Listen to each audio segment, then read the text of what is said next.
Peter Morici is with us this morning. All right. America taxes its citizens no matter where they are in the world. You earn overseas, you pay American taxes. And Trump wants to end it. What do you think? I think it's a good idea on its face. Simply, there are people who live abroad permanently. They pay taxes for in England or in France, and they use services there. They don't get much for being an American while they're there.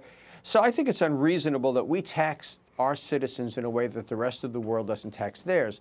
Now, this notion of what about wealthy Americans going abroad and avoiding taxes? Well, we could write this thing up in a way that income earned here from property or ownership of stock and things like that would still be taxable. Yeah. But the idea that if you go teach at a university in Liverpool and live there, that you then have to file taxes in England and the United States, just think of the bureaucratic burden in hiring an accountant at long distance and all the rest. And this is on top of many other regulatory requirements that we put on Americans for security reasons, such as the banks they use and so forth. You know, there are banks in Europe that just don't want to do business with non-resident Americans. Yeah, I know that. I want to get your thoughts on the Consumer Price Index report this morning. Prices up 2.4% in the last 12 months. Inflation seems to be moderating. Will that affect the Federal Reserve and interest rates? Well, I think the Federal Reserve ought to think twice about it because the core rate continues to rise. It ticked up again. And the promise that we've been getting that the cost of shelter is going to eliminate itself as a source of inflation is just not happening.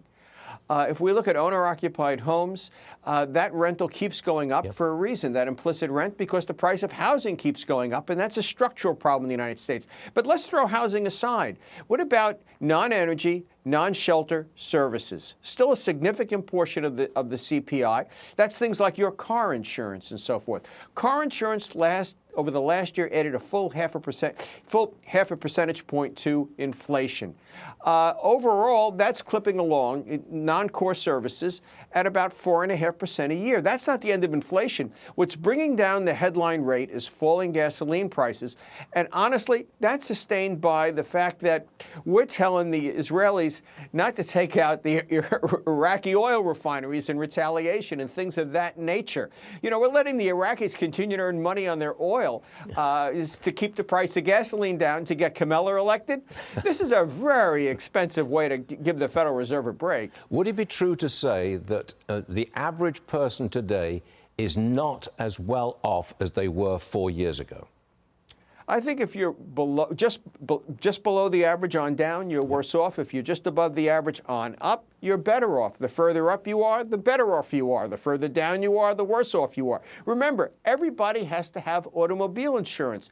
Look at how much that's jumped. Now, wait till you see your health insurance. That's going to jump next year. Those premiums are coming in now.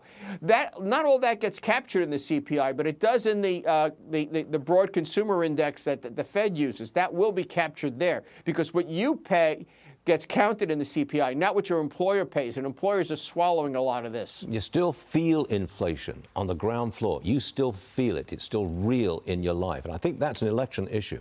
Peter Morici. Well, a lot of services it is. I mean, I keep getting price increases on services that I use. Yeah, me too. Peter Morici, thank you very much, sir. We'll see you again soon.